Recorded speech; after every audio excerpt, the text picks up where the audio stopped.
folks. I'm WWE Hall of Famer Hacksaw Jim Duggan. Tito Santana. This is Kurt Angle. This is Bret the Hitman Hart, and this is going out to Scott and Holly. You are listening to the Win Twice Wrestling Podcast With Scott and Holly. Oh, it's true. It's damn true. And this ho's for everybody. Ho! Ladies and gentlemen, you are about to listen to the incomparable Win Twice Wrestling Podcast with your hosts, Scott and Holly. We always go over, brother, and that's the bottom line. Dig it? So sit back, relax, and prepare to be entertained. Hello everyone and welcome to another episode of the Win Twice Wrestling Podcast alongside your hosts Scott and Holly. Hello. How you doing, Holly? I am good. Are you raring to go for this one? I'm so raring. I feel like there's a lot of anticipation for this because as we know, I tend to, if it's going to be a shit show, as in not a recording, I mean, I'll let the people decide that. Okay. But when it's a show that we're reviewing that I don't think's good or has few redeeming qualities, Yes. I'll try and give you a heads up. Yes. As a courtesy. Mm-hmm. I didn't do that on this one. No, you fucking didn't. Because I thought it was so bad from the bits I knew of it. And I'll be honest, I haven't seen this thing through before. I've seen bits and pieces from it, but not everything. Okay. And I didn't want to put myself in a bad headspace by kind of saying that to you already. And I thought we'd get some more genuine reactions from when you didn't have any bar to set it with. Uh-huh. So the show that we're covering for this episode, so this will be released during September when I'm away, so we're doing this a little bit ahead of time, but we're trying to get a few of these in the bank so we don't miss out on a week. And you may have noticed, this will sound weird because it's out of sync time-wise, but there was a gap there was a 2-week gap between episodes being released. That's because I had computer issues at the time and it conked out on us halfway through a recording, so I had to get that sorted, but hopefully you won't have noticed in the recording itself. But we're trying to bank a few of these, so again we've gone with shorter shows, so there'll be a couple of times where we can get 2 recordings in the week.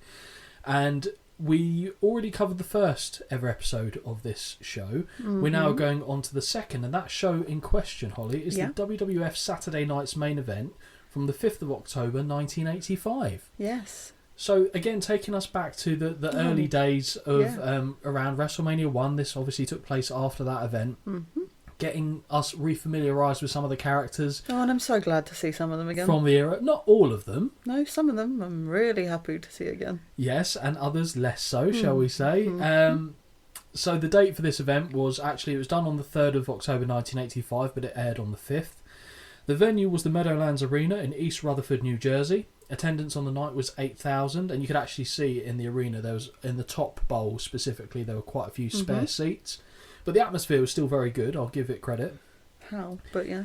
Fair Fair enough. And the TV rating was, again, an impressive 8.3. I think the first one was high, about 8.8, so it come down a little bit from then. Now, if you look at the matches on paper that were on this card, granted the order is absolutely diabolical, Yes. but I understand why they had to do that to an extent. Sure. This set of matches is more interesting than the ones that they showed us at the first event, I think. Oh, you'd think. You'd think. You'd be sorely mistaken. I'm really trying to not just be immediately fucking angry, but I really can't help it. You do you, boo. But with this show, Yes. because we really haven't discussed anything about it other than the fact that I think I just sent you a message after I finished it saying, fuck this show. Yes, and I gave you nothing. You gave me absolutely nothing, Nada. although I know damn well what you would think about this show. Don't know what you mean. I'm a couple bits ray of sunshine. a couple of bits that I knew for sure took place Okay. was a certain ceremony that we see on this show. Yeah. And I think I'm familiar with the match between Piper and Orndorff. Okay. I don't think any of the other matches I'd seen footage of before. Okay. But I'm pretty sure I'd seen that to a certain point, specifically towards the end of the match and what happens there. Sure. Again, I don't want to say optimistic because I really wasn't, but I was hoping that there'd be, things that we can glom onto and take away as being, do you know what, it was crap, but this was all right. All right, yeah. There might be a moment, in fact there are, but they're not enough to counterbalance what we see on this show. Right. Is that a fair way to set the table for this? Oh, yeah. Absolutely. I feel like we're going to get some very colourful language out of a young I really Holly. don't. Young? Yeah. All right. I know where my bread's buttered. Gosh, take that. Well, it's my birthday coming up, so got to be nice. So, Holly, Yes. as we make our way through the history of Saturday night's main event, we're going to see some dross. I think that's fair to say. Mm-hmm. Now, keeping in mind, I'm writing this ahead of watching the show. I'm aware there are a couple of absolute stinkers on the second edition of the show, but chose not to give you a warning ahead of time, as I thought that would give your unbridled rage full blossom. Unbridled rage. Mm-hmm. Wow. Yeah. Wow. Okay. Good. Yeah, fine. This will likely seem a touch out of sync, but we're recording these episodes ahead of time, as there are a few weeks where both Holly and I are away, and wherever possible we don't want to skip a week unless we have no other choice but to do so. Mm-hmm. So we're going to skip the usual bit of what caught your eye in the world of professional wrestling, because Yeah. this will mean effectively nothing by the time it gets released. Exactly. I mean, to be fair, there'll be people that will listen back to episodes long after we've recorded it, but it just didn't seem to make much sense to us to do it for this particular part here. No. So we'll go straight into the show opening. Previously, from the last episode where we've covered Saturday night's main event, I already kind of laid the groundwork of how it came to be with NBC, Dick Ebersol, and obviously then Rock and Wrestling, WrestleMania, etc. So we were very much in the full swing of that. The show starts with a very familiar backdrop, as it looks almost a carbon copy of the first edition of the show, as we see Mean Gene in his beautiful tuxedo standing with his back to the crowd at the entryway. As you recall last time, I actually thought that was a green screen that they were standing in front of, but it's not, so I didn't make that assumption this time. Alongside him stand classy Freddie Blassie and Nikolai Volkov in full military trench coat, fur hat and hammer and sickle flag in hand. Both men look extremely pissed off. Oh, they won't be the only ones that are pissed off during this, I'll tell you that. Mean Gene informs us that we may be on the brink of an international crisis, and that Hulk Hogan told him after his title defence tonight the Soviet flag would never be allowed to be waved in arenas in the United States. Although I assume that means in other buildings and stadiums it's seen as fair game then. Yeah. Just arenas. We can't have that waving in. Got to be specific. Oh, exactly. And I'm a pedantic arsehole, as you know. Nikolai now delivers one of the most spectacular pieces of nonsense I've heard so far during the podcast. Tonight, I will be forever a title and take belt back to Russia. And then if anyone comes to new country, I have no conscience and pull missile buttle and destroy you oil all. I refrained from doing the accent for many reasons there. Thank you. Honest to God, that's the best I can make it after 3 attempts of listening. Oh. Word for word, pretty much what he says there. I get the gist of what he's saying, but it's absolute pish. And I'll be honest, other than I had to rewind it 3 times, because it's so bad, it became funny. Okay. And there's a few moments like that. Nothing yet has been as funny as Carly and the Kiss Gown. Well, I don't know if we're going to have anything break that for you on this one, I'll be honest. How Gene keeps his shit together after that, I will never know, but he now turns to Blassie and asks what he thinks of that. Freddie warns his fellow Americans, this man always means what he says. With that being the case, he means absolute verbal garbage. Hogan promo. Oh. We now get a PowerPoint slide transition to Hulk Hogan standing holding the microphone in the same position where a white vest... Oh. No. Oh. We'll do that bit again. Okay. So he was there. He was holding the microphone in the same place that they were. And he was wearing a white vest that reads American Made. Yes. His bandana, however, is such a mess that it looks like he's trying to join a gang on the streets of Compton. This is the only point I've fucking written about this. Why is it so squiffy? Like... Squiffy? Squiffy. That's the most British phrase. Like... Squiffy. Squiff. Like, yeah. What... I thought, initially, I wonder if he's got, like... an injury, like maybe he's got some stitches somewhere and he's trying to... No, brother. Just no. Fucking idiot. Yep. Fucking idiot. Yeah, he gets to put it in his mouth later though, so... I've said this before, I say it again. How does he look 90 years old here, but when we go through the years, we see him and he looks younger? Like, this is awful. Awful. Sorry, I can't. I asked you later about Hogan when he's having his match, so spoiler alert, there's a Hogan match on this card. Hogan tells his fellow Americans out there to rest easy, as he's here and Nikolai Volkov poses no threat to him or to America. He says that stinky Russian has gotten him red hot about the whole situation, seeing him wave the Russian flag in front of all the American kids. After tonight, when Hulkamania is through running wild, there will be only one flag waving, and that will be the red, white and blue. Just for me, apparently. Because he wants to rhyme it. He says, just for you. Like, oh, I don't care. Union Jack? What do you mean, red, white and blue? What are you waving? Could be French. Mean Gene with Hillbilly Jim and Uncle Elmer. This can get in the fucking bin. Mean Gene says that he's now standing in the reception area for the upcoming wedding, which will be a first on network television since Miss Vicky, although it sounded like Miss Piggy, which is what I initially wrote and then came back about half an hour into the show and changed it, and Tiny Tim. I think he said Tiny Tim. It is, yeah. Okay, good. Yeah, it is. And I can feel the air come out of Holly as she hears this, especially seeing Uncle Elmer's form on screen. Right. I'm just going to sit back for this bit, ladies and gentlemen. I'll come back to this later, right? But, so, how do I fucking start this? I have never, in my life, watched a WWE, WWF, wrestling in fucking general segment that includes a fucking wedding where I give a shit. There's one that you might. If you're going to tell me it's the Savage thing, I haven't seen that, so therefore that is exempt at the moment. Of course, that's the one I'm referring to. However, all the fucking others, I don't give a shit. So I saw this, and I also thought, great. I'm not going to give a fuck about this. Don't get me wrong.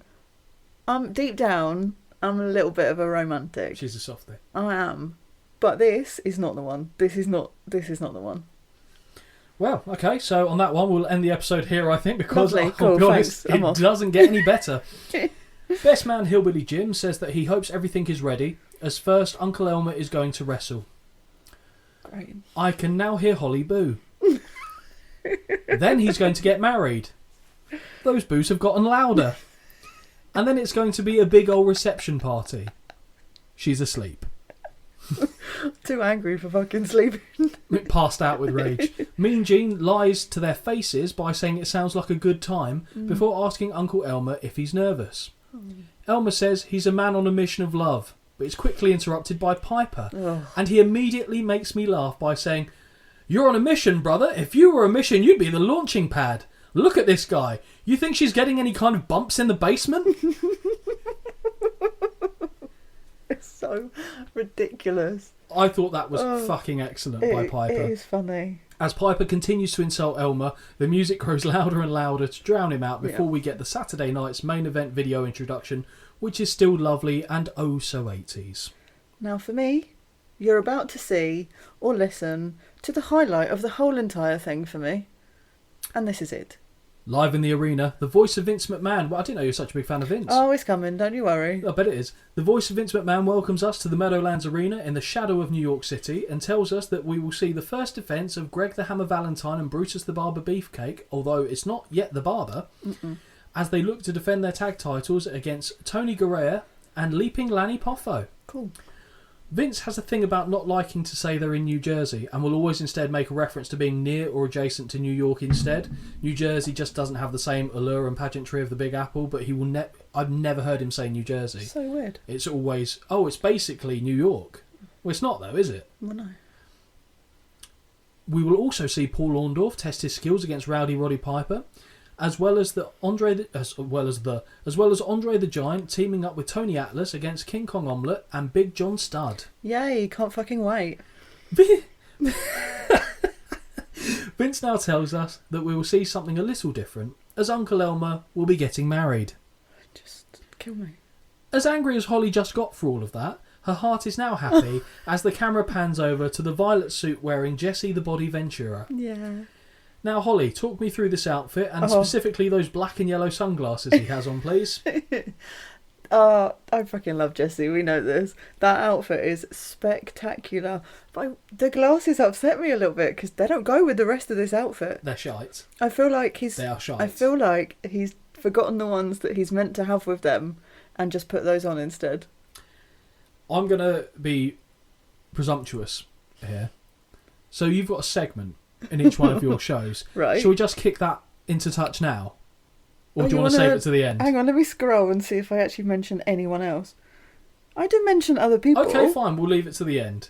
but I'm pretty sure I know where this one's going to land. Okay. Jess says maybe Vince can wake him up when it's all over, and Holly has never been happier and more aroused to hear Jess take a page out of her book. He says that the marriage has no place on a wrestling show. Mm-hmm. Wrestling is a contact sport, and you don't have to sell him on the wrestling. First match of the evening. What a weird choice to open the show with. Nikolai Volkov with classy Freddie Blassie versus Hulk Hogan for the WWF title. Yeah, why is this first? Because Hogan's involved later on and it doesn't make sense for him to be there and sweaty. I know, but still, this is so weird. But if you remember from Saturday night's main event, the first episode, he didn't headline the show there either. He went on about halfway through. True. So he hasn't yet actually main evented one, although later on we learned that he might be headlining the third edition. You need to contain your excitement, young lady. I can't with this. We finally head to the ring where we see Freddie Blassie waving the Soviet flag and Nikolai Volkov serenades us with the national anthem. Holly, I don't know about you, but I'm stunned it wasn't cut off by Mr. Hogan's theme music. Yes, me too, actually. As Nikolai finishes, he yells at the typical American fans for having no class as they booed him throughout, and we even heard a couple of air horns during the performance. Don't. Honestly. Don't. Who gave him a fucking air horn? Oh, it comes a bit later on where I lose my shit with the fucking Oh, no, air I can tell you horn. exactly when it will be. Was Jesse in the ring by any chance? Yes. Yeah, of course he was. As the challenger waits in the ring, we see a number of pieces of garbage get pelted into the ring, and that is some classic 1980s heat right there. Yeah. We quickly learn why Hogan's music didn't interrupt the Soviet anthem, as he's standing with Mean Gene in the entryway carrying the American flag. Mm-hmm. Mean Gene asks Hogan what he thinks of Volkov singing the national anthem and carrying the Russian flag. The Hulkster says it's the absolute limit, and he hates seeing the enemy's flag being carried around in the ring, so that is why he has brought the Stars and Stripes, which he declares will fly forever. We now see Hogan make his way to the ring with Old Glory waving high above him to patriotic music and not the classic Real American theme. I know. He's not there yet. Devastated. He's not there yet. Well, I figured as much, purely because he's wearing white and not yellow. But actually, if you think, though, WrestleMania 1, which had already taken place, Yeah. he wore yellow. Yeah, but it confused me immensely. Funny you should say that at that particular moment. Holly, what do you think of Hogan wearing white trunks and a white vest as opposed to his usual red and yellow ensemble? No. I think it's fine. Oh, I get bored it's of just what yellow. I'm used to. Yeah, but I get bored of it. It's nice to see a bit of a okay. mix-up. As both men are standing in the ring, we see it's clearly a pissing contest as the Soviet flag is much smaller than that of the US, and therefore America has the biggest penis and wins by default. Enough. I'm not having that wasn't intentional. That was 100% intentional. I'm sure it was. As Hogan passes the flag over the ropes to the outside, Volkov is quick to leap to action and attacks the champion from behind. A furious bell signals the start to the contest, and Nikolai gives the Hulkster a tour of the top turnbuckles before tearing the champion's shirt off. He didn't even get to do it himself. I know. You're getting everything stolen away from you I in this know. one, quite literally. Volkov now chokes him with the torn top as the referee implores him to stop before disqualification. Back on their feet, and Nikolai looks to run Hogan into the third top turnbuckle, but the Hulkster blocks it and rams Volkov into the padding instead. Big right hands from the champion, who follows with a corner whip and clothesline, dropping the challenger. Hogan takes a moment to fire up the crowd, who are incredibly loud, before he appears to spit in the direction of Volkov. Mm-hmm. Okay, you saw that as well then. Mm-hmm. Okay, good. He pulls him back to his feet to deliver a couple of clubbing rights, and we now get the Axe Bomber running lariat and elbow drop.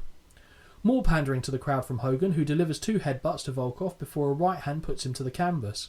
Jess also notes that he'd never seen Hogan have to use headbutts before, so it's something new to him. Yeah. Whip off the ropes, and a chest-high boot sends the Russian over the top and onto the apron, from where he very slowly falls onto the ringside table, and we hear the ring bell sound. It did make me jump. You enjoyed that? I actually did. Hogan has followed him out there, and Volkov goes face first into the ring apron, but as he tries to use Nikolai's head as a battering ram, the challenger shoves him off, and Hogan himself eats the ring post. Oh, take a big ass drink, because this is ridiculous. Back in the ring, and Volkov is in the ascendancy as he clubs at the back of Hogan before stamping on him for good measure. From the second rope, Nikolai connects with a double axe handle to the back and hits him in the throat before a headbutt rounds things off. Now what we see next from the challenger is genuinely impressive as he scoops Hogan up, then carries him horizontally before parrying him over his head, and in spite of the monster wedgie this gives the Hulkster, I don't believe I've ever seen this happen to the champ before. Yeah. I was like, fuck, that's really fair. good. That is fair. Really good.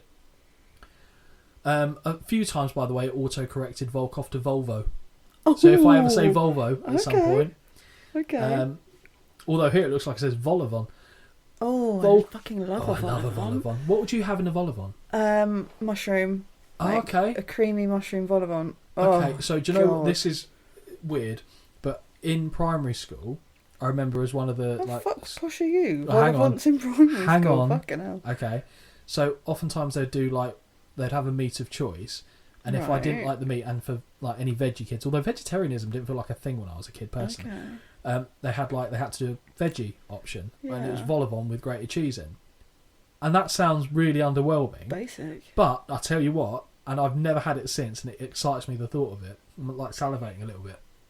Is if it was like, let's say, a roast type meal, Ugh. you'd still get all the trimmings. I know you're not a Yeah. fan. Yeah, fine. You'd still get all the trimmings with it, but then when the gravy melts the cheese in the vol-au-vent, now it's a party. Okay. And to the point where I think about that to this day. And we're talking like, so because I eventually went to packed lunches, so this is year 3, so I'd have been Wow. what, 7. My God, wow. Why And- don't you recreate that? Why don't you just Because get I some never. vol-au-vents? Where the fuck do you buy a vol-au-vent from? You shop in M&S. You're posh. I'm I sure don't think they I've sell ever them seen there. vol-au-vents for sale. Right. They've already got like pre-stuffed. Hey. Hey, hello. Hey. Hello, Tiger. Okay, fair enough. But honestly, the milk. Oh, happy days. Can we just sit and talk about food instead of this? I will try and get it. Oh, don't worry. There's a King Kong Bundy match. I be mentioning Oh, food. Great. I be mentioning food. Okay. From the second rope, Nikolai Volkov connects with her. We've already done that. Volkov eventually brings Hogan crashing down until it hurts inside, over his knee. And if he hadn't wasted so much time before the cover, he could have got on the 3 count. I like the delayed Sorry, laugh it there. was a delay. My little brain's ticking over. I'm still thinking about fucking vol-au-vents. Strong corner whip sees Hulk collapse after hitting the buckles, and Volkov is quick to capitalise with a stomp to the lower abdomen. Volkov looks to be attempting a pile driver, but is having difficulty with elevating the champion, and Hogan powers him up with a back body drop. The fans are alive once more as Nikolai runs into a punch to the stomach, make that 2. But Volkov hits on the 3rd attempt and once again continues the beatdown of the Hulkster, ending with a big body slam that gets a near fall. Not only does Hulk kick out, he powers out and starts shaking his head violently from left to right as his arms go up and down rapidly. Someone's excited. Nikolai tries to club away, but it has no effect on the Hulkster, who returns to his feet and fires off a number of rights. You didn't get the no bit. No, I know. No, the no bit, No, not the no I know bit. No. no. Reversal of a corner whip sees Hogan hit the buckles, but he sidesteps the charge of Volkov, and the Russian hits the ring post head first. Oh, drink. Drink. So your heart's Honestly. not in it. It's not. Nikolai stumbles backwards and hits the canvas, allowing Hogan to drop the leg and earn the 1, 2, 3, successfully defending his title. As the bell sounds, Hogan grabs the Soviet flag and spits on it before cleaning his boots, and I'm now uncomfortable. Jess is sounding off on comms about how wrong and disrespectful that is, and I have to agree with him. Never liked flags getting involved in wrestling. It always felt cheap. Yeah, no, not a fan. The Hulkster teases ripping it in 2, but thankfully doesn't, instead throwing it into a heap in the ring and spitting on it once more. Hogan now grabs Old Glory and celebrates his win by cupping his ears to the fans as the US flag waves high above before grabbing the WWF title as the announcement from Finkel is made. Holly, what did you think of the match and what did you score it? Well, I did give it some points because there was 1 or 2 moments where I thought, oh, that's all right. And it did make me laugh. The effective crawl onto the timekeeper's table, it just made me chuckle. I gave it 1.5 out of 5, and most of that, I mean, it's fucking high, but most of, no, why you should, don't fuck with me. What? Tell me now. I gave it 2.5. That's ridiculous. No, ridiculous is Yes. Ultimate Warrior. All right, go, move on. So, and I'll tell you why I gave it 2.5 stars. Okay, please. Because it was fine. Please do. It was fine. I thought there were some really good moments in there with Volkov powerlifting Hogan up. Yes. Hogan didn't just completely run roughshod over the whole thing. It was a good length. There was nothing in there that I went, oh, fuck's sake. You've really tried to find good points here, though. I'll be honest, this is the only one I find good bits in. So okay. rest assured, but I thought I was going to shit on it. And I Yeah. went, do you know what, actually? Yeah. It was fine. I mean, it 2.5. was fine. 2.5. I don't hate your score. No, but I just don't care. I think mine's all right. Also, it's quite nice having Jessie back in my ears. I'll be honest. In your what? Ears. Ears. What do you think I said? No, I didn't think you said rears. Oh, well, that makes no sense. Well, I don't know. Whatever you do in your spare time thinking about Jesse, I couldn't say. Shut up. You see, he's come back. WWE. Yeah. Pleasing, isn't it? Yeah. I don't want to say we lit the way for him there, but we certainly got a cameo with him talking about wrestling. And from all the other cameos I saw he got, none of them were talking about wrestling. And now he's back in the WWE, so that is not us, but I will be claiming it as such. Okay. Mean Gene interviews a victorious Hulk Hogan. Why? After returning from the commercial break, well, why anything? Let's be fair, why anything? I'm really trying, but I'm really struggling. After returning from the commercial break, we see Mean Gene standing in the entryway once more with the defending WWF champion Hulk Hogan. Gene asks if Hulk thinks Volkov learned his lesson after tasting defeat. The Hulkster says, if you live this thing day in and day out like the Hulksters do, you understand that the red, white and blue will fly forever. But if Volkov didn't get that message, next time Hogan will explain it to him a little bit slower, baby doll. The only part of that I enjoy, the fact he calls him baby doll. I like that. Gene now mentions the big wedding, which Hogan is going to attend, and Hulk is pleased to be able to have a bit of a relaxation after his win, and this will show that wrestlers are nice people too. No, they're not, Terry. Don't lie. Hogan is really excited though, as he heard Gene will be playing the keyboard at the wedding, and Oakland responds with, "I'll be playing the organ, I guess," which I believe he actually means his cock, and that's a threatening to be a real party. What? He says, "Oh, I'll be playing with my organ." I missed that completely. Oh, it's not the only one he makes as well. There's a few of them. Oh, I've definitely missed them then. It was good. As Gene sends it back to Vince, Hogan flexes his bicep and Gene cries, "Oh my!" and "Wow!" as we now see a wedding dress on screen. Yes, we do. In the dress is the poor cow that will be marrying Elmer, and to be honest, an actual cow might have been more preferable to the farmer. Vince goes to ask Jess a question, but he reminds Vince he has no interest in any of this, but then cuts himself off mid-sentence as the fashionista spots that the dress may be slightly off-white, and I chuckle. Yeah, it He is. goes, "I have no interest in this," and hang on. Like, it's really good. Yeah. Mean Gene with the Hillbilly Clan. Brace yourself, Holly. Yeah. Are you strapped in? Oh, yeah, fine. Okay. Back to the entryway, and now Gene is surrounded by the world's largest bluegrass band you're ever likely to see. The irony that there was an actual bluegrass band later on. Stop. Gene asks if Elmer is more worried about the romance or the wrestling, and Elmer says he isn't worried at all, unless there is no food on the table. I may have added that last bit myself. I thought you might. Gene says that is good, and turns to Hillbilly Jim and points at the goofiest cousin fucker I've seen on any of these shows. Wow. Which is fitting, as here we see Cousin Junior. I put cousin fucking before I heard his name was Cousin Junior, by the way. Now here is a man that has humped every branch of the family tree, dear Christ. Look at him! Ooh. Look at him! Wow. Come on now. I mean, I'm aware he's playing a character, Of but course he is. fuck me. plays it well. Fuck me. I'm surprised he doesn't have gills. Honestly. Apart from Norwich, was he from again? I can't remember. Stop. Too far? No, don't. Not far enough? No, stop it. Okay, fine. Hillbilly Jim, who has kind eyes, and answers Gene's question about nerves by saying, "What does the greatest wrestler in the WWF have to fear?" Nothing. Who the fuck are you referring to? Elmer? Yeah, who is he? You out your referring goddamn to? fucking little mind. I'm so confused. Soft in the head. That's ridiculous. That's stupid. No, Gene, do not engage with Junior. He's engaged with Junior.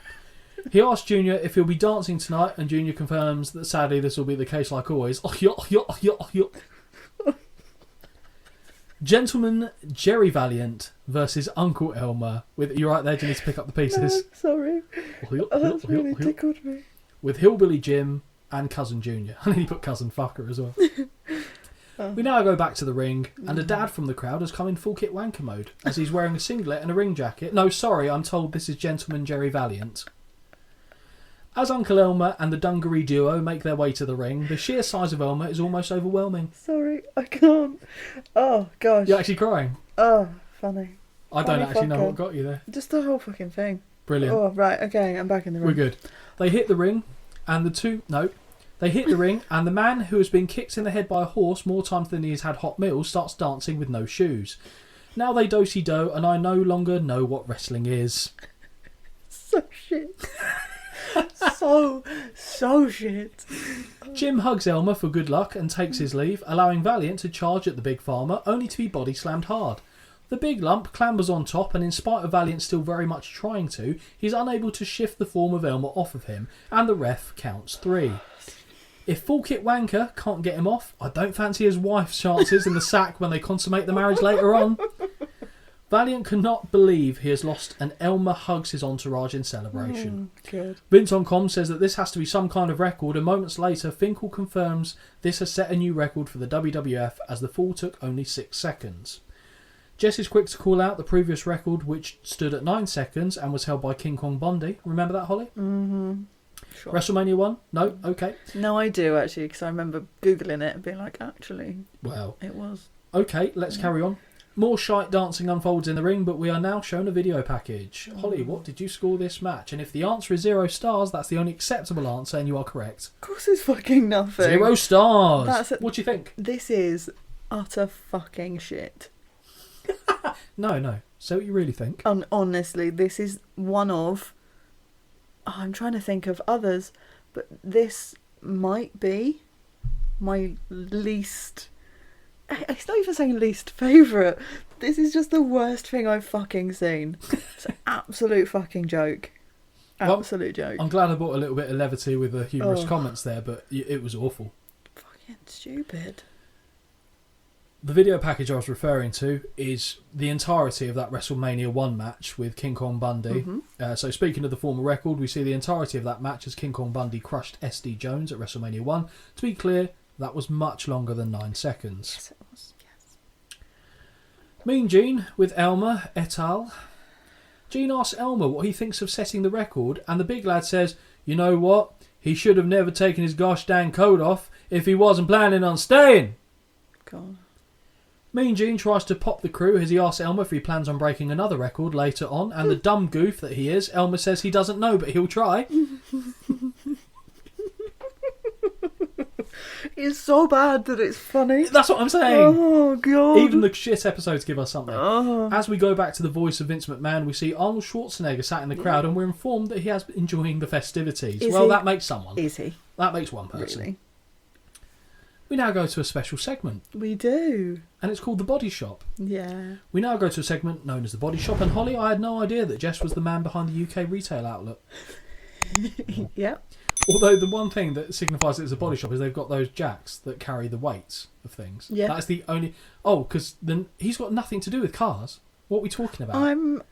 I think we've... I've are we understood thinking this. it's... I thought it was body, because I'm pretty sure there's a pair of dumbbells in the ring. Was there? Oh, I only just saw and maybe like a bench. How did I miss that? I just saw like those... I'll tell you load how you carrying- missed it. Fucking foghorn continuously going off, maybe.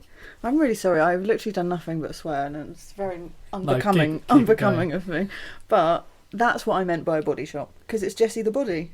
Yeah, well, I know it's Jesse the Body, but to me... So his body. Yeah, like... I get it, but I didn't understand why they had those, like... Oh, you know, you put boxes on and you carry them around. And I've seen them work in, like, car body shops when they're carrying heavy parts of the car. Okay. So I was like... Well, maybe they just got everything to do with the body. I'm surprised he wasn't going around with lemongrass fucking foot scrub on at this point. So Jess has changed for the occasion and looks as though Hulk Hogan and Where's Wally combined and charged through an episode of RuPaul's Drag Race. For our American friends, Where's Waldo? I think is the equivalent. Not of RuPaul's Drag Race, it's like, of Where's Wally. Thank you, okay. There you go. Stood beside him is the always splendid Bobby the Brain Heenan. Sorry? Sorry. Why? Why was that noise? Sorry. Explain, justify that noise. It doesn't make it any better. Yeah, okay. Heenan is introduced as the manager of the year in Jess's opinion, and is asked about Mr. Wonderful Paul Orndorff, who was originally part of the Heenan family. Bobby claimed that would have made the show more entertaining. Bit of Paul Orndorff. Bit of Paul Orndorff, yeah. I'd have taken Prawn Orndorff. Oh, Prawn Volivons. We're back on it again. Oh, no.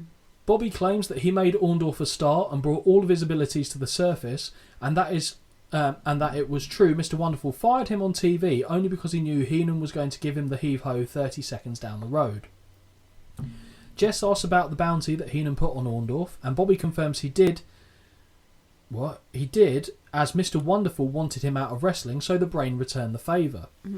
All the while they're talking, that dickhead with the air horn continues to fire it off, and due to overuse, the thing now sounds like Free Willy being harpooned.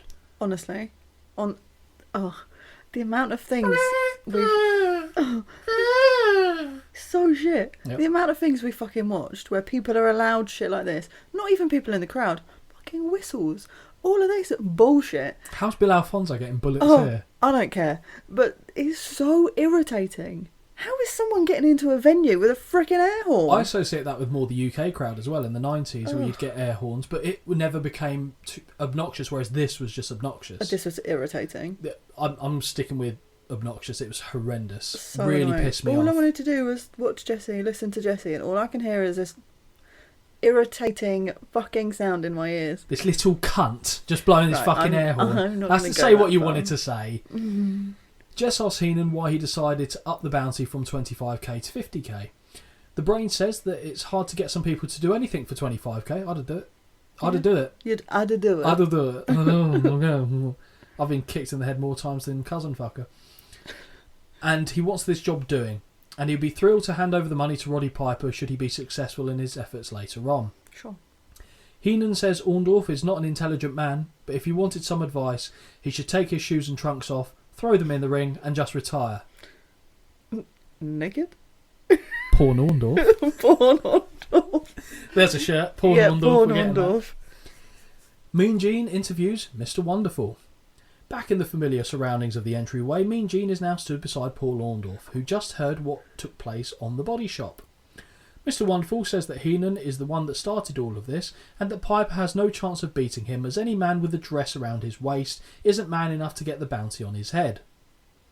Orndorff asks what Piper would spend the money on. More dresses? Gene says plumbing. I guess because of the word pipe in Piper. It's just And Orndorff loose. makes a really shit plumbing joke that went so far over my head I didn't care to run it back. Bottom line, he's ready. Whatever. Gene says he doesn't know if Orndorff is mentally ready, but we'll find out shortly in the ring. We now see a fully robed Mr. Wonderful jog his way to the ring and scream that he wants Piper. The thing that upsets me here is I actually like Mr. Wonderful. Okay, I actually like him. fine. But I can't. I just can't do it. On this show Can't. particularly? This show in particular. And then all I do is look at his chiselled jawline and think, oh, he is literally the love child of a Ken doll mixed with Joe from Family Guy. That's a great shout. That's all I can think That is when I a look at great him. fucking shout. Thank you. Really good. Thank you. We now see Hot Rod stood beside Mean Gene, and he's asked if he has concerns about Heenan's history of paying out on bounties, or more importantly, not paying out. Piper simply says, my thoughts on it is if Heenan doesn't pay out the 50k, I'll rip his throat out too. Just talking like... I can't with his voice. Hot Rod has a habit in his promos of sticking his finger in his ear, which to me was him trying to channel out the voices in his head before going on a mad tirade. He says that he's about to go and face a man covered in baby oil trying to make himself look pretty, but that Piper doesn't need oil to be pretty, and he doesn't need to tell people how tough he is because they already know. If Heenan doesn't pay up, Piper will go and collect it from the Brain's grandmother if he has to, and he finishes talking with brother. I notice he's starting to sound like Jimmy Snooker with an accent for some reason. Brother. Okay? Gene broaches the subject of Uncle Elmer's wedding, and Piper puts forward that in 12 years' time we may have 5 more Uncle Elmers running around, and who needs that? But let me tell you this for free, if there are Elmers, they sure shit won't be running anywhere. Gene looks to gag as Piper finishes his thought and just walks off. Piper is the star performer for me on the night so far. Really? So far. Wow, okay. Mr. Wonderful Paul Orndorff versus Rowdy Roddy Piper. Cool. Holly, in this moment in time, Roddy Piper was the fucking man.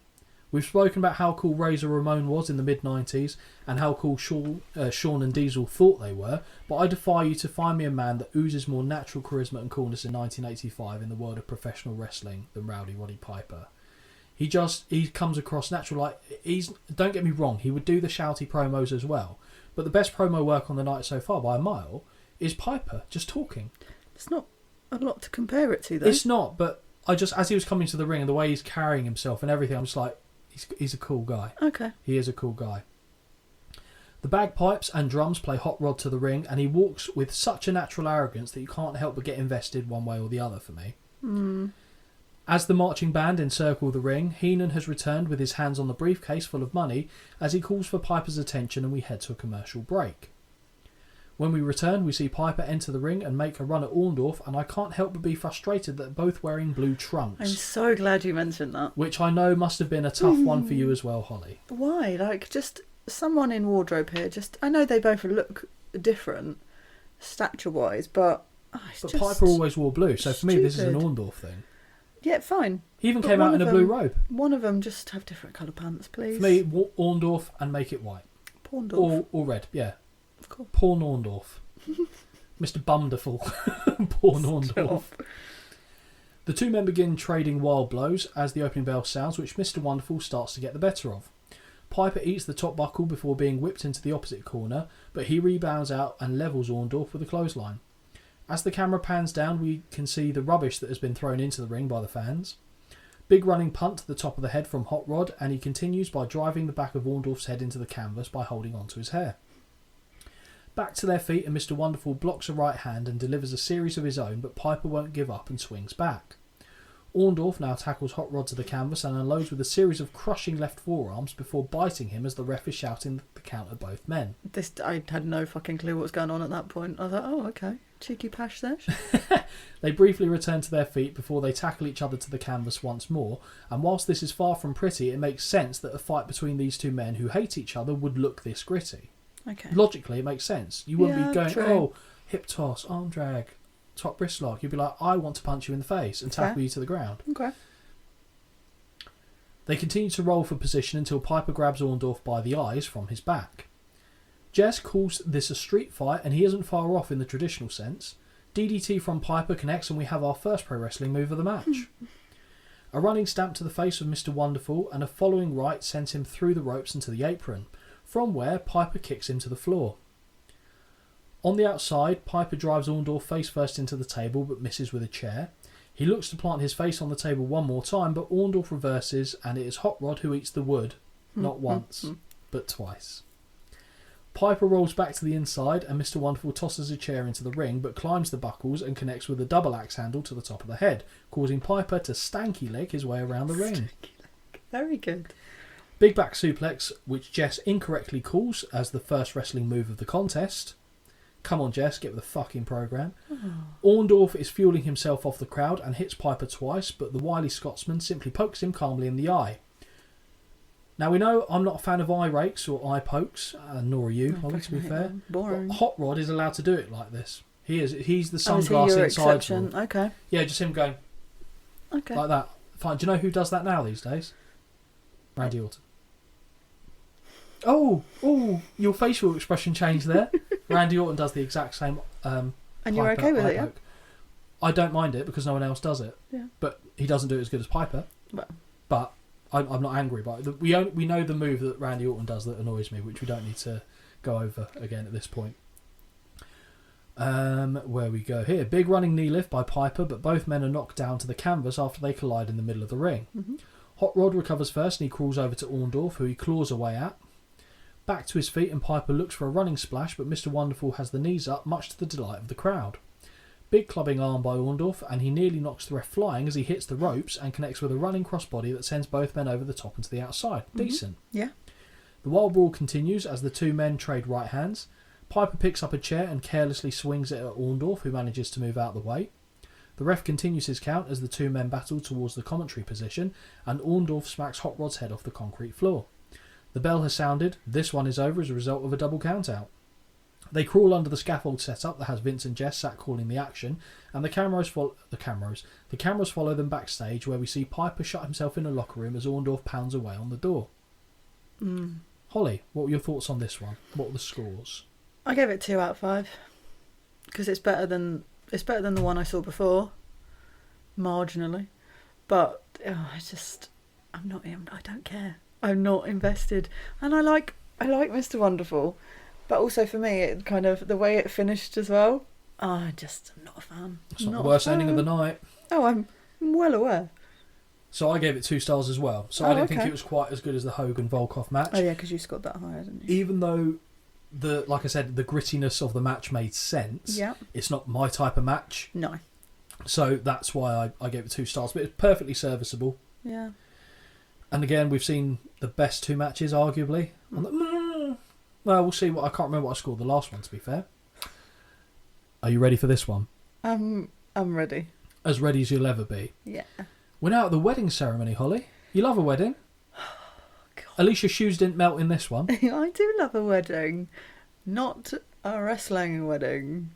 We see Uncle Elmer's goofy ass standing in the middle of the ring as Gene begins tickling the ivories for the wedding march, but my God, does it sound more like something out of a horror movie. Okay. First point. If you are actually getting married... Yep. Right. So I obviously Googled on this, and they did legit get married. Not here, but backstage. But they're actually together. Put a fucking shirt on. Put a fucking shirt on. Honestly, livid. I was so angry. It's not the only person I'm fucking angry at, but I'll get there. Okay, I'm just going to... Jamie's sending us messages while we're doing this. I'll just get that out of the way.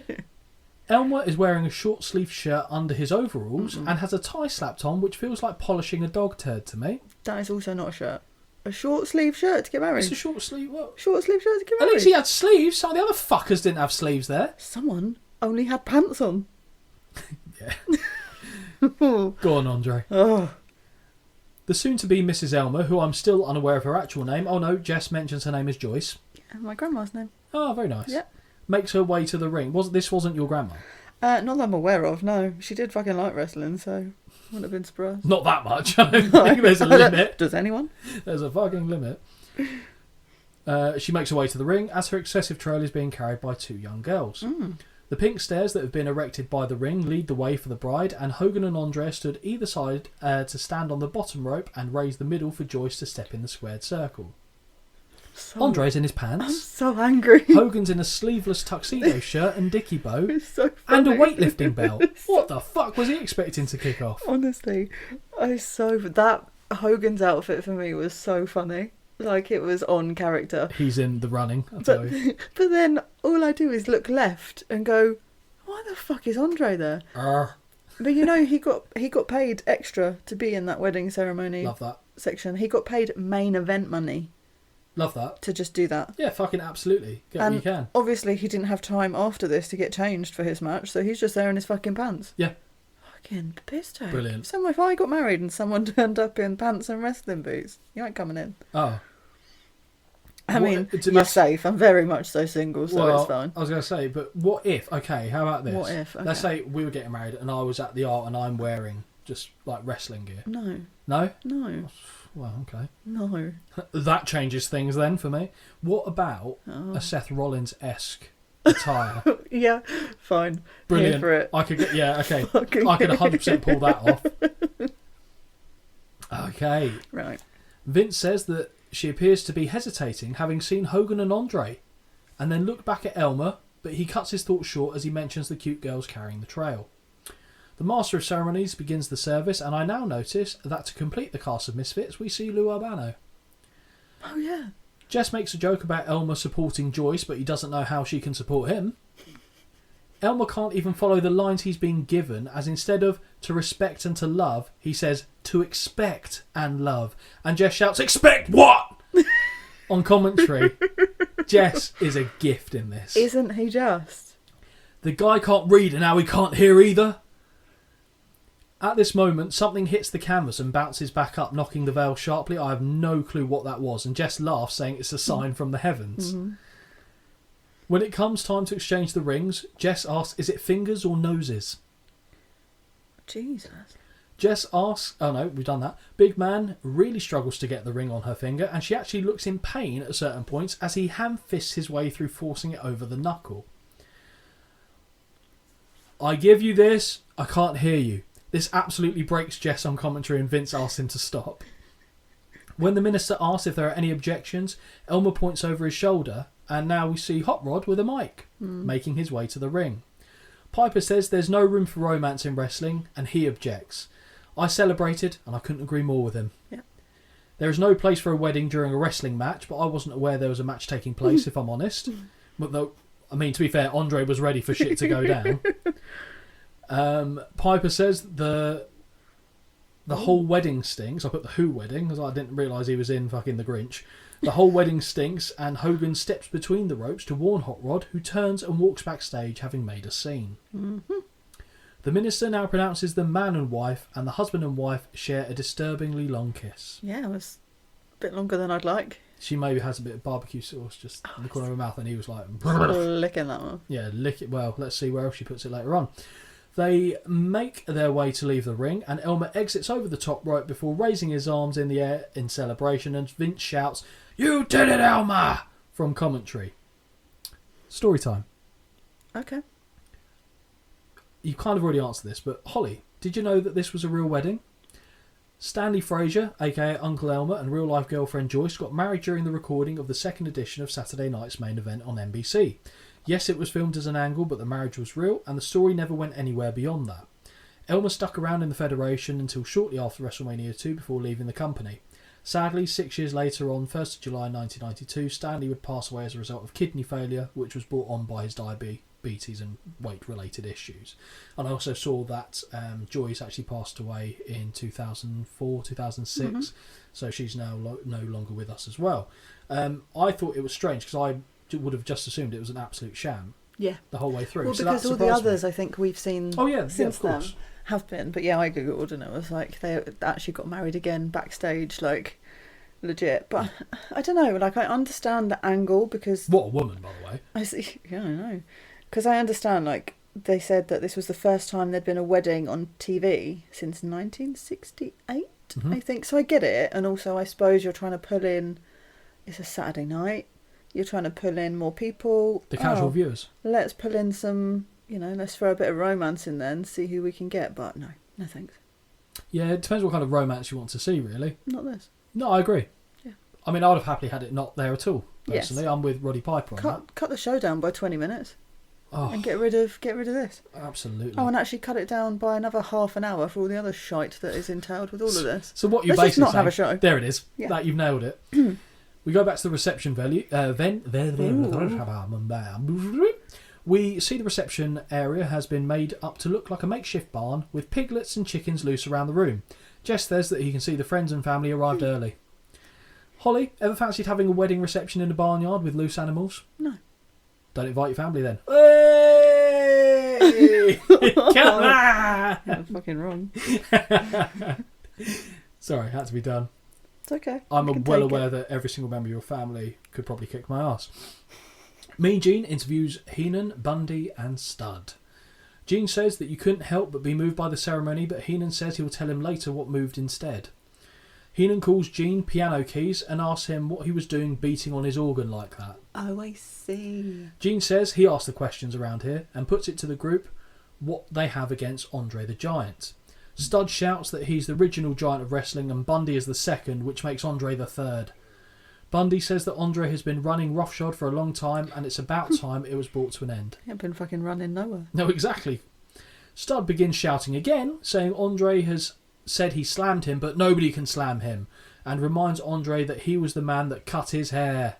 I just don't care. Gene apologises to Heenan if he didn't like the organ work.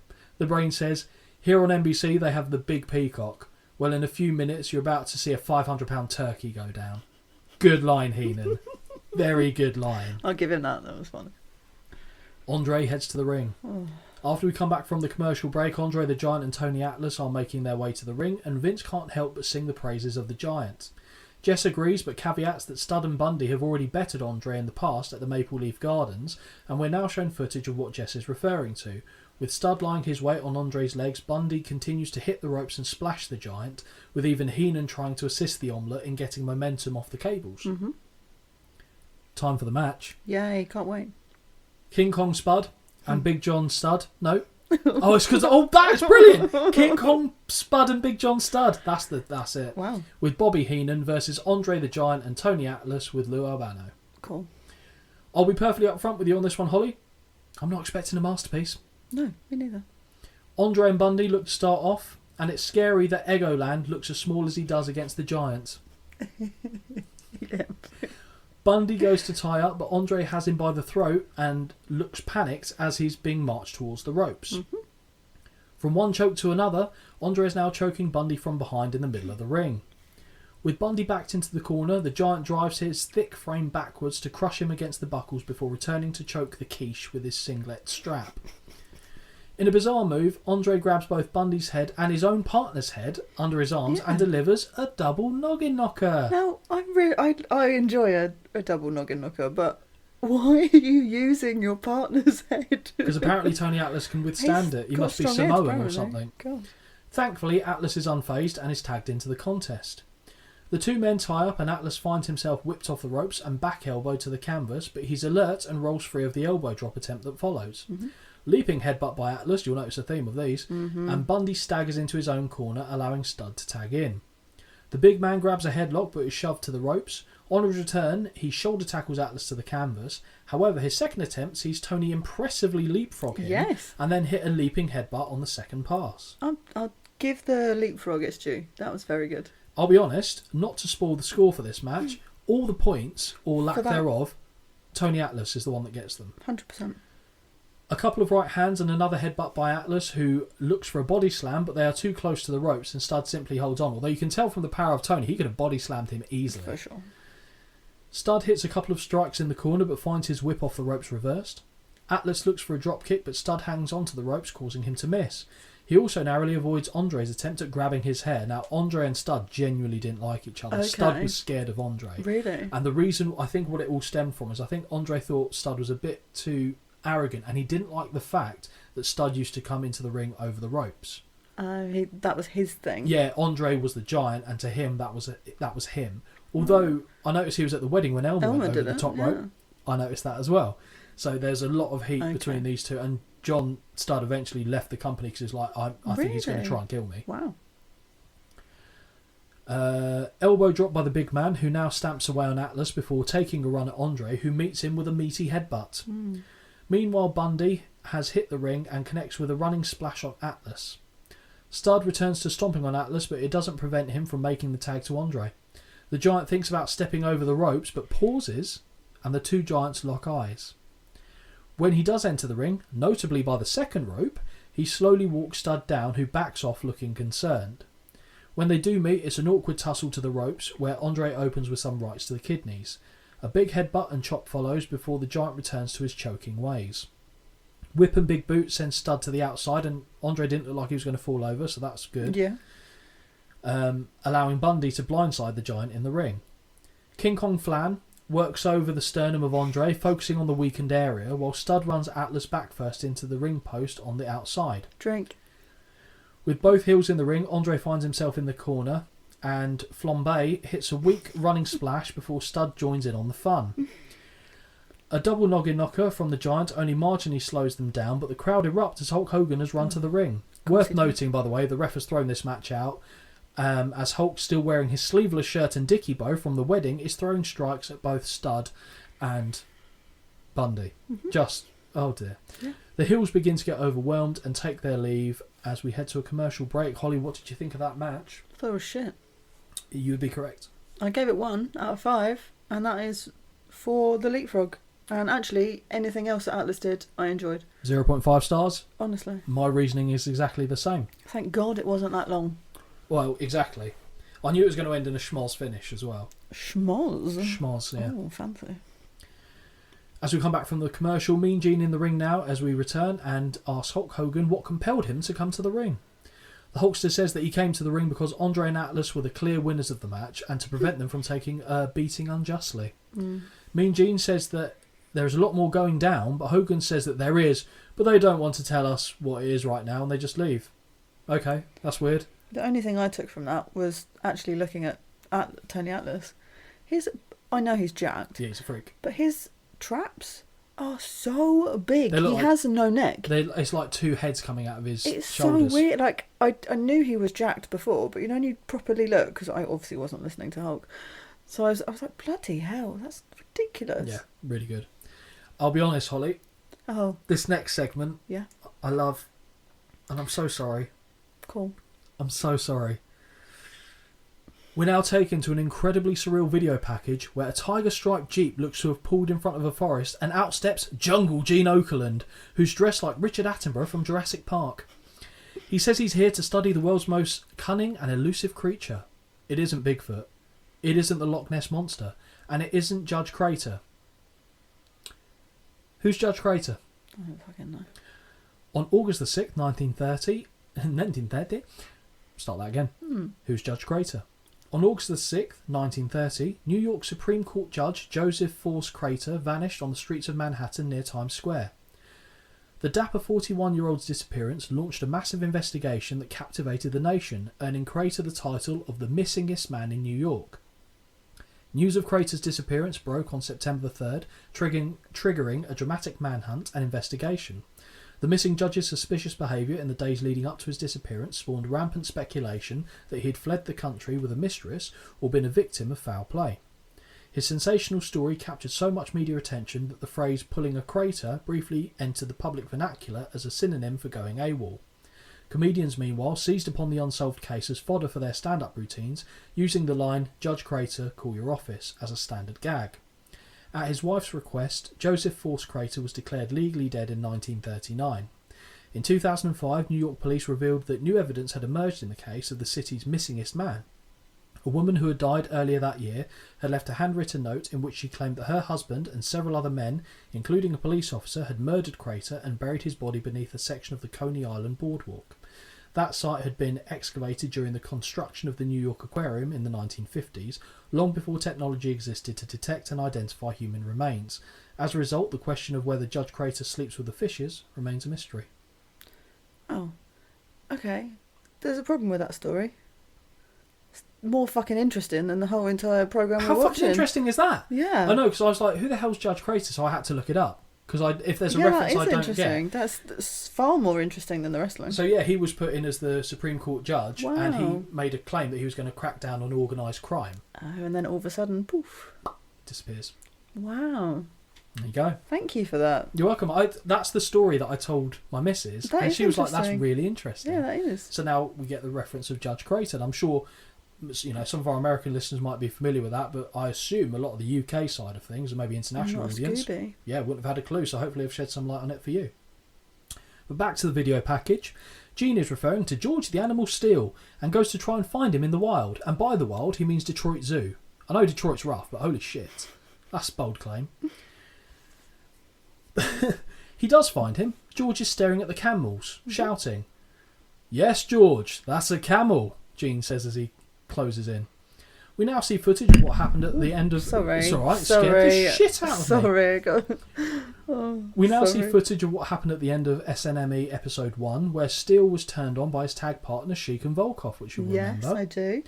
From there, Captain Lou got George some shock therapy that briefly worked, and we see him having been zapped saying, "How now, brown cow?"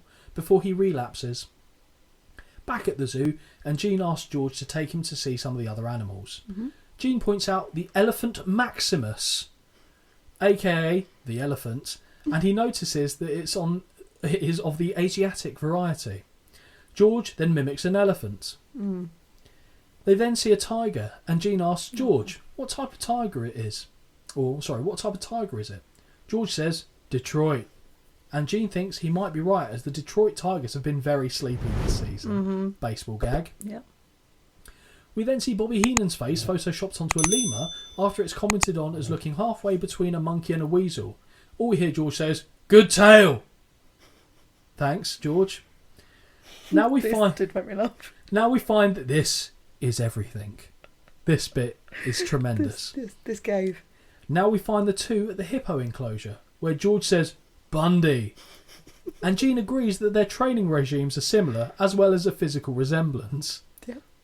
After completing their day release from the sanitarium, Gene says it was an honour to go around the zoo with George, and he can't wait to see him back in the ring. George shouts, "Bye!" before running into a long grass and turning to stare at the camera. I wish people could see you. That you just did that. Holly, Oh, what do you think of that segment? No. I don't care about your comments on any other segment. I need it for this. It was so ridiculous It's that Carly it was Kisscam. amusing. No, it's not as You're right, not it's as good. better. No, it's not This as is. good. It was honestly. I was nearly crying with laughter. I think I was delirious. It did tickle me, but I just want it all over. Well, I'm glad you should say that, because we have reached the main event of the evening. Oh my god. She nearly did a cartwheel there, ladies and gentlemen. I know you can't see it, but wow. Leaping Lanny Poffo and Tony Garea versus Greg the Hammer Valentine and Brutus Beefcake with luscious Johnny Valiant. Fucking Greg Valentine. We briefly see the challengers standing waiting in the ring for the tag team champions to arrive. And Holly, do you remember who Lanny Poffo is? Oh, no. The Genius. That's Randy Savage's brother. Oh my gosh. Yes, thank you. The Brothers Beverly.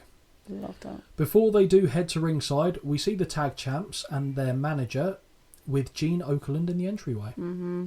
Gene asks the champs how they feel about competing against somewhat of an unknown quantity in the challenges for the night. Valentine says they're the tag team champions and are prepared to take on anyone, including Mean Gene. As Gene tries to de-escalate the situation, Valiant teases lighting his stash on fire. Also, yeah. I don't know if you heard this, to be fair, in the recording, as they were interviewing them, when Greg starts talking, I hear you boo. And I'm so confused how that managed to come through the time-space continuum.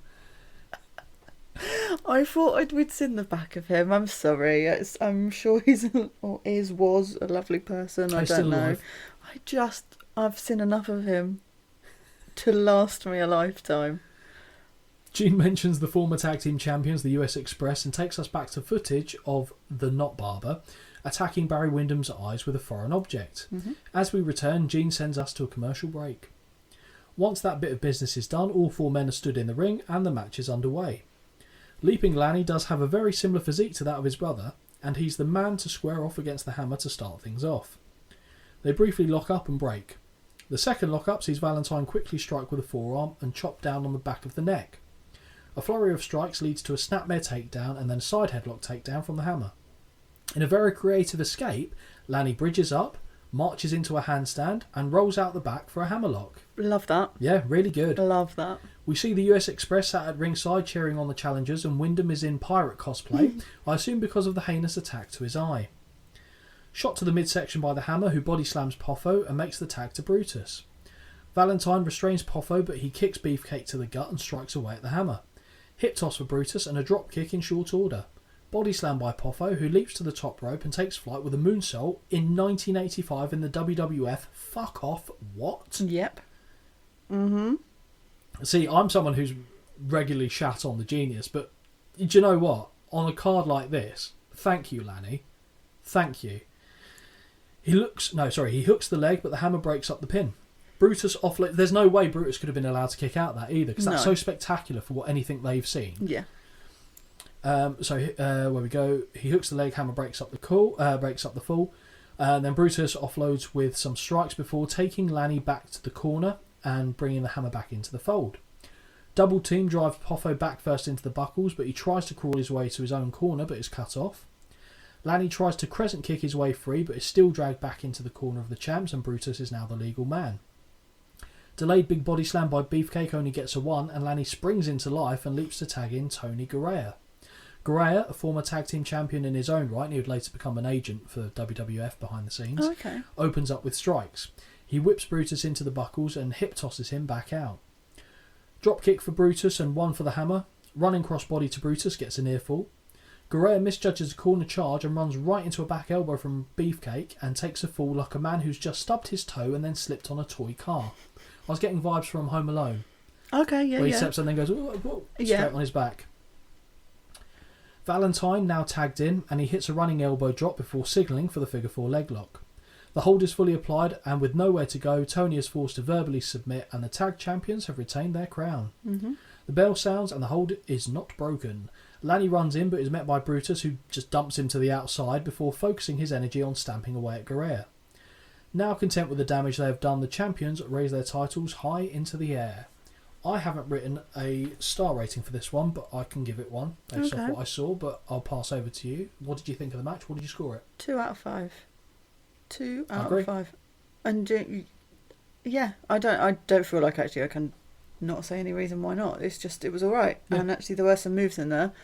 Really enjoyed that early reversal. Cheeky moonsault. Lovely. Perfect. Lanny Poffo was the star of this match. By far. Also, when you actually look at the matches on the card, granted you gave the Hogan one a lower rating and that Elmer thing was a non-match. Yes.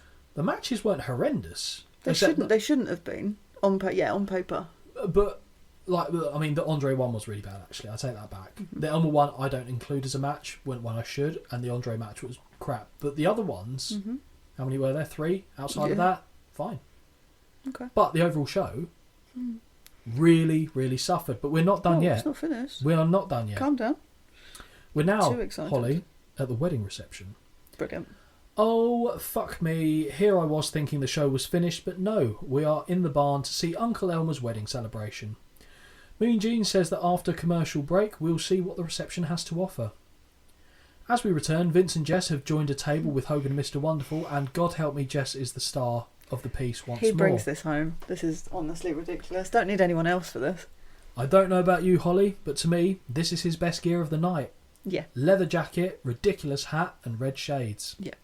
Jess is grumbling about being there, and when asked what he's doing, says he's writing a poem.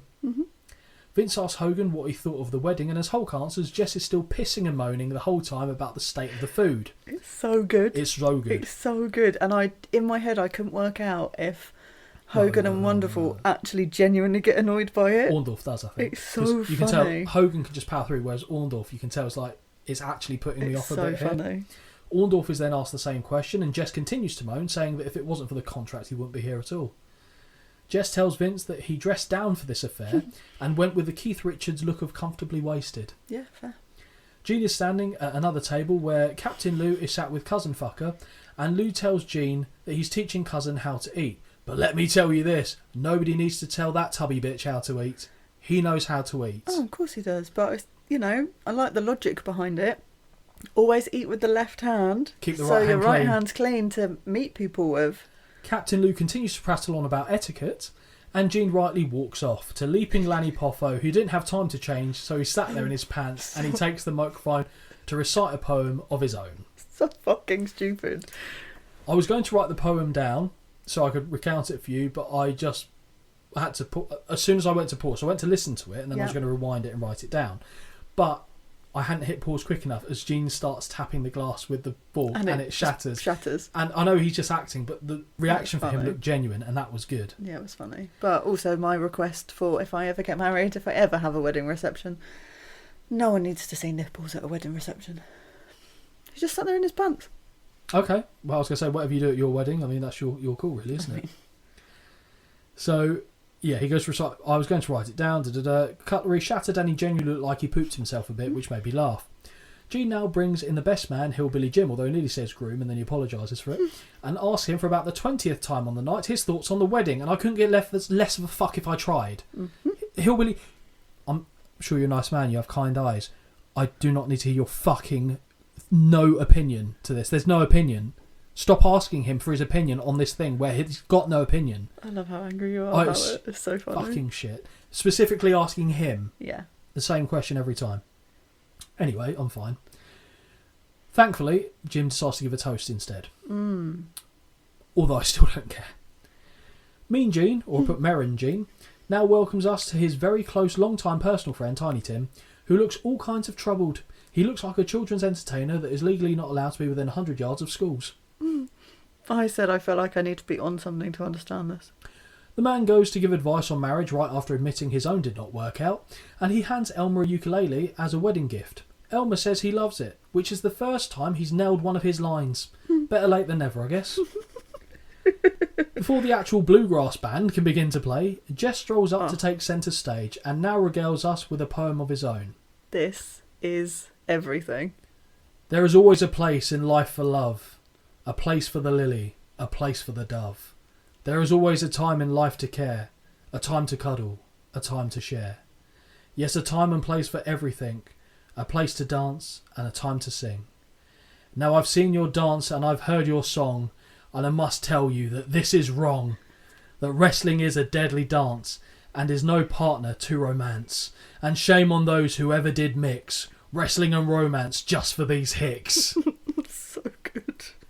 With that, Orndorff takes his jacket off, and he and Hogan make a move for Jess. As the body walks away, he's tripped by Hillbilly Jim and falls face first into the wedding cake.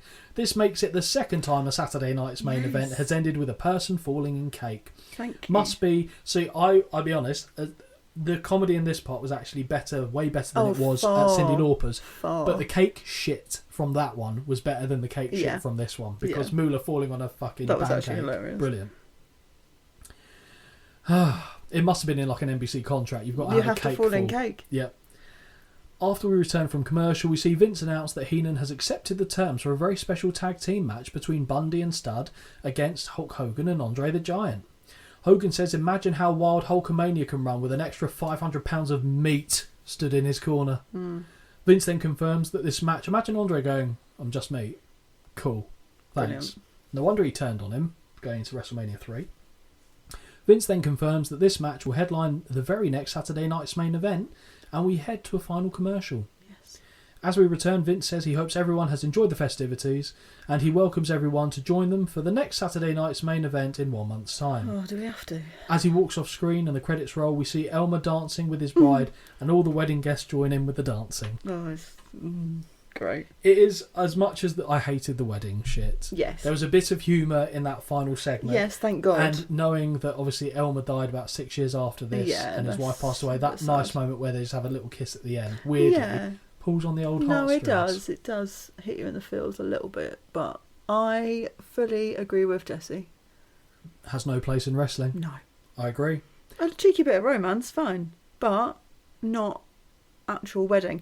And I'd be interesting to know, of all the weddings, in inverted commas, that have taken place on telly for Yeah. wrestling, how many have them ended with people falling in cake? Because I'd say there's a fair few. The Savage one didn't, Good. as far as I'm aware. I don't know. I've not done that. But it did have another turning point and led to his feud Okay. with a certain Mr. Roberts. Okay. But a lot of others, Yeah. you know, just putting it out there. And usually it's awful. I just vividly remember Lana falling in cake. Yeah. That one I remember, but that wasn't a wedding. Was it wedding? It was wedding, wasn't it? Yeah, I don't remember. Oh, I think she's fallen in cake more than once. Was that not the wedding where is it Ciampa that does the? Oh no, it's not Ciampa. It's No. Hendry that's doing the Yes. voice on it. Joe Hendry. Yeah, And you believed back then as well. always. So Holly, what was your overall takeaway on this show? Oh, it was great when it finished. This was, for me, I'll let Dire. you go into your bit in a sec, but for me, even though it was one of the shorter shows we've done, this was an absolute slog for me to work my way through. Yep. Mainly because it was so many quick cuts from one thing to the other, and with the way my note-taking style is, I have to write it down. Yeah. So whereas I would have been better off for a 60-minute match that I could have then just ploughed my way through, Okay.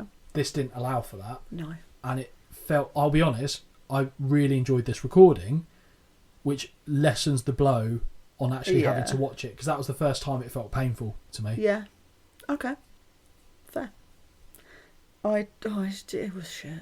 Yeah. So bad. Considering how short it is, and considering, right, say for example, like I recently watched Progress, right, which was 3 hours 45 Yeah, it was. in 2 days. Yep.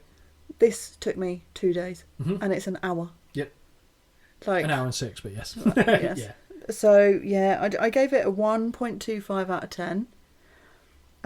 Because there were some tiny little parts, or some, you know, people that actually made Yep. it all right. There was a little bit of comedy in there. I don't ever want to watch that again. I agree, and I don't either. And weirdly, the comedy, normally when they try and do comedy, for you specifically, it doesn't land. No, I it thought doesn't. most of the comedy that they attempted on this was decent. It had to. Yeah, it really It had had to carry to. it. So my scoring isn't much better than yours. It's 1.5. Yep. And God help me if I find a show that rates lower than this for me. Yeah. It's nice because it's done out the journey, and I think in terms of Saturday night's main event, and I don't want to count my chickens before they hatch, but I think this is probably the worst one we're going to see. Okay. I'm hoping that's correct. Okay. Some people out there might disagree and shed some light on it and make me cry. Oh. But I'm hoping that's the worst one in the rearview mirror. But I did enjoy this recording because some of the back and forth on it was quite entertaining. Yep. Holly, Yeah. your segment time. Well, I mean, I feel like we've already Was it- touched upon it slightly. Were there any also-rans? Who? Also-rans, like people that were in the contest but never going to win it. some honourable mentions. Honourable mentions, yeah. Hulk's wedding outfit. I knew that was going to be there. Yeah. It made me chuckle. And you know what? I was disappointed with Brutus. His tights were all right, I thought. But I don't feel like we got because when they did the interview, he stood behind. You don't really see, but it's also not as flamboyant. There's no grenades. No, but Yet. it's got He's the getting there. two tones. So there's one that's slightly see-through, but So no he gets tassels. gets an honourable Fair mention. enough. We'll give the wedding dress an honourable mention. That's fair. Didn't consider that. You know, that cost like between $7,000 and $8,000. So, you know, What money back then? How the fuck did Elmer afford that? well, I'm pretty sure he didn't. But thanks. But obviously, the man. If you're going to give me a show like this that has Jesse in it that changes multiple times, he's going to win it hands down. You're going to have a problem. Oh no! Imagine shows when we get Jess and Savage. Oh no! There'll be a 30-minute segment of Holly talking between the pros and cons of the outfits of the two men. So yeah, obviously, I think people saw it coming. Jesse is the overall winner. Was the third one your favourite? Yes. Yes, By agreed. far. Yeah, By I far. agree. The first one was a bit mad. Yeah, but even if he hadn't changed, he still would have won it. Fine. I'm not angry at that. No. Okay, so before we walk off into the sunset, have you got these socials to share with the lovely listeners out there? I don't, but I'm going to try and remember them. Oh, you're going to freeball it? I'm going to try. The email, because you took the piss out of me last time, wintwicepod@gmail.com. And what can they do there? Email you. With? Whatever they like. Well, let's... Recommendations, suggestions, thoughts, feelings. Yeah, I can be an agony aunt. I do it enough at work. Why not? All right. You're not wrong. Tell me when I'm lying, yeah. And then every other social is WinTwicePod. Yep, so that's Insta, Twitter, X, whatever you want to call it, Yep. YouTube. A YouTuber? TikTok, although we haven't actually touched TikTok for a while because that started being funny. But No. I think we're, still positively ploughing through. I don't know where I was going with that sentence, but I started it, so I'll finish it. All right. Well, hopefully, even though the episode or the subject matter itself was atrocious, you guys have had a good old time listening along to us go through several stages of grief. I think it's fair to say in the analysis of this one, but I've had a lovely time, Holly. I hope you have as well. Oh, it's been a treat. And until the next time, everyone, take care. Bye. Until next time, this has been a Win Twice Wrestling production. Peace out.